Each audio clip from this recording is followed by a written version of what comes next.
ভারতের communist party মার্ক্সবাদী Khowai মহকুমা কমিটির পক্ষ থেকে খোয়াইয়ের মাননীয় মহকুমা শাসকের নিকট আমরা ডেপুটেশন দিই মূলত একটি বিষয়ে। সম্প্রতি একটি বিষয় আমাদের নজরে আসে।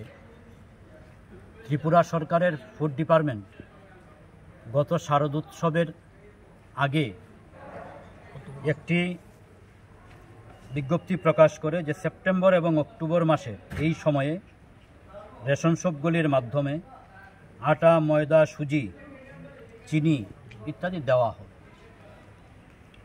আমরা লক্ষ্য করলাম আমাদের খোয়াই মহকুমায় সেখানে আটা দপ্তর বলছে যে দপ্তর থেকে দেওয়া হয়েছে, কিন্তু খোয়াই মহকুমার কোনো রেশন শপে সেখানে আটা পাওয়া যায়।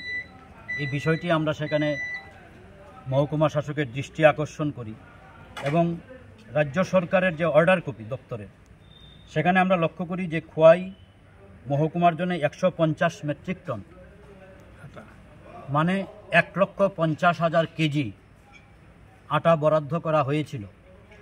কিন্তু এই সময়ে খোয়াইয়ের কোনো রেশন শপে খোয়াই মহকুমার নাগরিকরা Padmabil block, Tulasigarh block, Khowai block এবং খোয়াই মিউনিসিপ্যাল এরিয়া কোথাও সেখানে আটা দেওয়া হয়নি।